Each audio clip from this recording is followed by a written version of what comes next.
common hazards to prenatal development. Objectives. 1.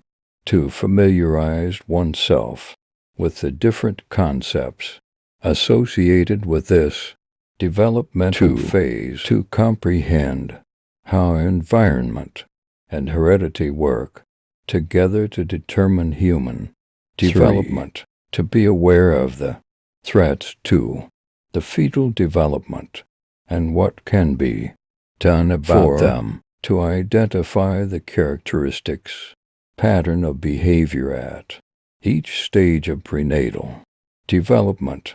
Everything starts the day your mum's egg meets your dad's sperm. 4 weeks later, your little brain begins to form. Epidemiologist David Barker says that whilst developing inside our mother, we are receiving postcards from the outside world. These postcards tell us if this world is dangerous or safe, if food is plentiful or scarce. Knowing nothing else, we learn from those messages. Let's watch what we experience and learn inside the womb from the fetus perspective. Month 1. Only 24 hours alive, every bit of genetic information is already present in a single cell, from our hair color to our talent as a future pianist. Then we divide ourselves again and again. After around a week, we travel from the ovaries to the uterus, where we then undergo the Great Divide, splitting into two, half of which will become us, while the other half forms the placenta, which brings us food and oxygen and carries away waste. By week 4, we have developed into a small being that is growing at a rate of 1 million cells per second. Our spinal cord, heart and brain are now clearly visible, even if we are just the size of a poppy seed. Month 2. At about week 4 to 5, our heart starts to beat, and we are now 10,000 times bigger than we were at conception. This is a crucial point in our neurological development, as our brain grows at a rate of around 100,000 cells each minute. If our mother consumes alcohol and drugs or experiences extreme stress or trauma, our tiny brain can get damaged. This can lead to maths problems at school or even schizophrenia some 40 years later. If our mum stays healthy and can relax, our brain can develop to its full potential. We are now the size of a raspberry.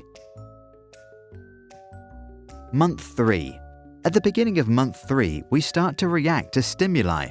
Our sense of smell is developing, and exposure to toxins can make us cringe. Our brain is continuing to grow very fast. Our ears start forming, and we can soon hear our mum's heartbeat and voice speak. Still small enough, we have plenty of space to move inside the belly. Our mother's womb becomes our sensory playground. We learn to move our arms, stretch our fingers, smile or suck our thumb. 75% of us are now showing a preference to use the right hand. We are now around the size of a lemon. Month 4. Our head makes up about half our total size. We learn to kick, pee, and how to swallow. Our taste buds are developing. If our mother eats a wide variety of things, we learn to appreciate different tastes and become less fussy eaters later in life. If we receive inadequate or poor nutrients, we adapt our physiology to sustain our development. This process is also called fetal programming. Some researchers have found that this can result in health problems such as obesity, heart conditions, and diabetes later in life. We are now around the size of a big tomato. Month 5. While earlier our mum's voice sounded muffled, now it is starting to become clear. We are also experiencing a big growth spurt, and we start the development of our teeth and our first real hair, fingernails, eyebrows, and eyelashes. We are becoming more active each day and enjoying flexing our tiny muscles. As we wriggle, kick, and turn, our mother will start to feel us moving. If she responds, we learn that for every action there is a reaction. We are now around the size of a dragon fruit.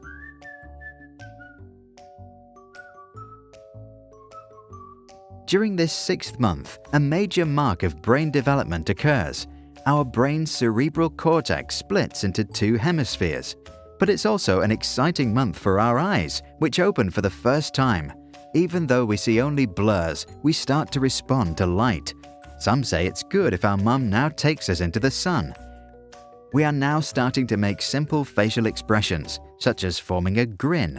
We probably learn to communicate for the time when we are born when we want to show our feelings. We are now around the size of a small cauliflower. Month 7. We begin to develop regular intervals for sleeping and being awake. The hair on our head is now clearly visible and our milk teeth have formed under our gums. When we hear our mum speak, we may respond with an increased heartbeat and movement. Some researchers claim that we now begin to learn language from hearing the voices from outside because, once born, we seem to show a preference for our dad's and mum's native language. If we were to be born now, we would have a 90% chance of survival and arrive the size of a pineapple. Month 8. We are now behaving like a newborn. Our brain is functional and our nervous system ready.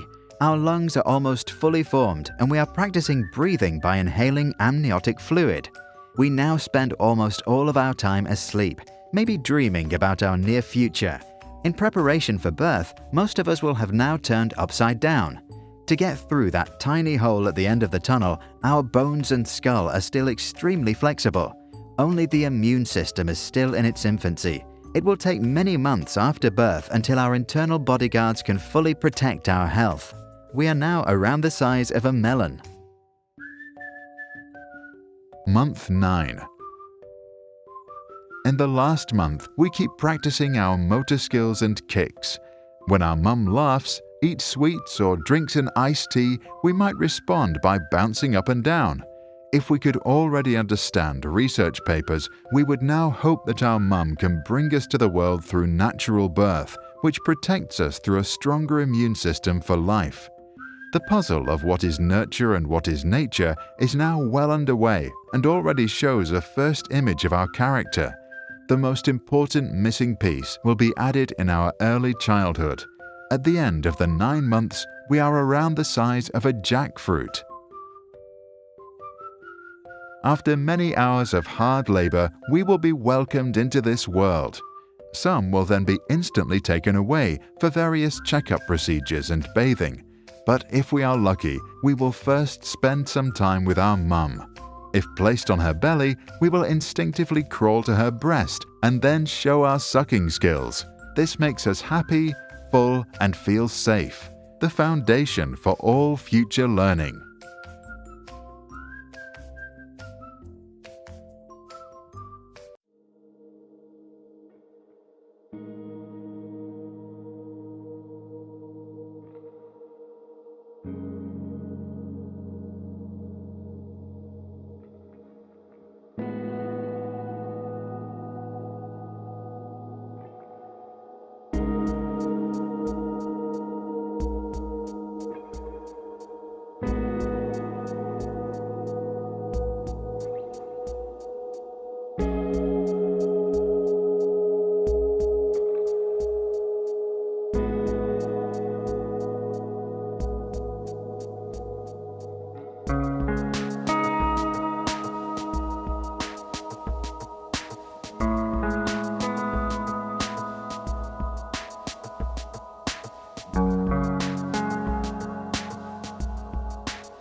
Teratology and hazards to prenatal development.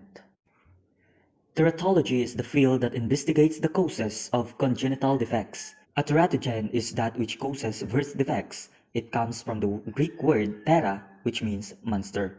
Clusters of hazards to prenatal development. First, we have a prescription and non-prescription drugs. Like for example, antibiotic. It is a prescription drug that can be harmful. And also we have a harmful non-prescription drugs, like for example the diet pills, aspirin, and coffee. Remember the thalidomide tragedy in 1961? Many pregnant women took thalidomide. It is a tranquilizer to alleviate their morning sickness that gave rise to several deformed babies. Cocaine exposure during prenatal development is associated with reduced birth weight, length, and head circumference. Next is the psychoactive drugs. Are drugs that act on the nervous system to alter states of consciousness, modify perceptions, and change moods. This includes nicotine, caffeine, and illegal drugs such as marijuana and cocaine. Researchers found that pregnant women who drank more caffeinated coffee were more likely to have preterm deliveries and newborn with lower birth weight compared to their counterparts who did not drink caffeinated coffee, according to Iskanadze at 1999, quoted by Santrok 2002. And according to Olson 2000 and Borges 1996, quoted by Santrok 2002, heavy drinking by pregnant women results fetal alcohol syndrome, which is cluster of abnormalities that appears in the children of mothers who drink alcohol heavily during pregnancy. These abnormalities include facial deformities and defective limbs, face, and heart. Most of these children are below average in intelligence and some are mentally retarded. Environmental hazards. These include radiation in job sites and X-rays, environmental pollutants, toxic waste, and prolonged exposure to heat in saunas and bathtubs. Research found that chromosomal abnormalities are higher among the offspring of fathers exposed to high levels of radiation in their occupations, according to Skra and Dixon, 1985. Radiation from X-rays also can affect the developing embryo and fetus, with the most dangerous time being the first several weeks after conception, when women do not yet know that they are pregnant, according to Santrok 2002. Researchers also found that toxic waste such as carbon monoxide, mercury, and lead caused defects in animals exposed to high doses. For instance, early exposure to lead affects children's mental development, according to Markowitz 2000, cited by Santrok 2002. The prolonged exposure of pregnant mothers to sauna or hot tubs raises the mother's body temperature, creating fever, endangers the fetus. The high temperature due to fever may interfere with cell division and may cause birth defects or even fetal death if the fever occurs repeatedly for prolonged periods of time. Next is the maternal diseases. First, we have rubella or German measles. In 1964 to 1965, resulted in 30,000 prenatal and neonatal or the newborn deaths and more than 20,000 affected infants who were born with malformations including mental retardation, blindness, deafness, and heart problems. And we have encephalitis. Encephalitis damages organs after they have formed. These damages include eye lesions, which can cause blindness, and skin lesions. When syphilis is present at birth, other problems involving the central nervous system and gastrointestinal tract can develop. About 1/3 of babies delivered through a herpes-infected birth canal die. Another 1/4 become brain damage. Admittedly, more research on the effects of emotional states and stress needs to be conducted for more conclusive findings. AIDS is a sexually transmitted infection that is caused by the human immunodeficiency virus, or HIV, which destroys the body's immune system. A mother can infect her child in 3 ways. First, during the gestation across the placenta. Second, during delivery through contact with maternal blood or fluids. And number 3, the postpartum or the afterbirth through breastfeeding. It is recognized that maternal malnutrition during pregnancy may result to inadequate growth in the fetus. If a fetus does not receive enough nourishment, the rate of the cell division is seriously hampered. An extremely deprived fetus may have 20% fewer brain cells than normal. Folic acid is necessary for pregnant mothers. Folic acid can reduce the risk of having a baby with a serious birth defects of the brain and spinal cord, called the neutral tube. A baby with spina bifida, the most common neutral tube defect, is born with a spine that is not closed. The exposed nerves are damaged, leaving the child with varying degrees of paralysis and sometimes mental retardation. These are the example of open and tedious. First, the anencephaly, encephalocele, and spina bifida. And these are the example of closed enditis. First, we have a myelomeningocele and the tethered cord. And we have also other parental factors. The paternal factors, which is the father's exposure to lead, radiation, certain pesticides, and petrochemicals, that may cause abnormalities in sperm that lead to miscarriage or diseases such as childhood cancer. As in the case of the older mothers, older fathers also may place their offspring at risk for certain defects. That's all about the teratology and hazards to prenatal development. Thank you.